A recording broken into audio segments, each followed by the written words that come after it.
సమాజంలో పేదల పరిస్థితి ఎంత దారుణంగా ఉందో ప్రత్యేకంగా చెప్పాల్సిన పని లేదు.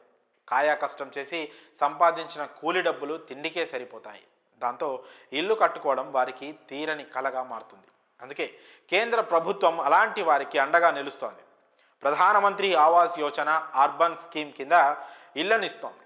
ఈ స్కీమ్ కింద ఇప్పటిదాకా ఏకంగా 88 లక్షలకు పైగా ఇళ్లను పేదలకు అందజేశారు.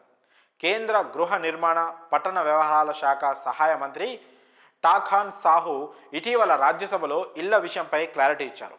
హౌసింగ్ అండ్ అర్బన్ అఫైర్స్ మంత్రిత్వ శాఖ ద్వారా ఈ సంవత్సరం నవంబర్ 18 దాకా 1.18 కోట్ల ఇళ్లను కట్టించినట్లు తెలిపారు. అలాగే దేశంలోని వివిధ రాష్ట్రాలు కేంద్ర పాలిత ప్రాంతాలలో పేదలకు పక్కా ఇళ్లను అందించడానికి PMAYU కింద సాయం అందిస్తామని చెప్పారు.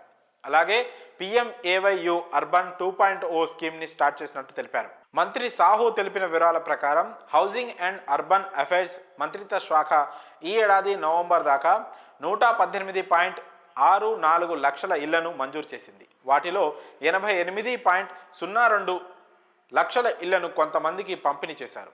మిగిలిన ఇళ్లను మాత్రం వివిధ దశల్లో ఉన్నాయి.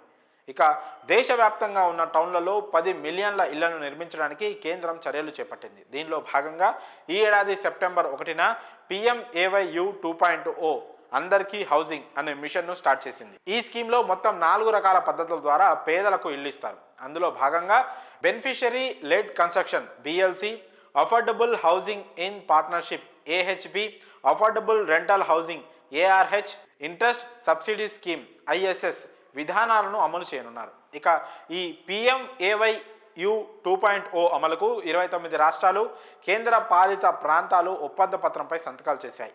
వీటిలోని 1 కోటికి పైగా పేద కుటుంబాలకు గూడు కల్పించడం ఈ స్కీమ్ ప్రధాన లక్ష్యం. రానున్న 5 ఏళ్లలో అంటే 2024-25 నుంచి 2028-29 దాకా ఈ స్కీమ్ అమలవుతుంది. ఇక మీరు కూడా ఇంటి కోసం ఈ స్కీమ్కి అప్లై చేసుకోవాలంటే PMAYurban.gov.in వెబ్సైట్లో అప్లై చేసుకోవచ్చు.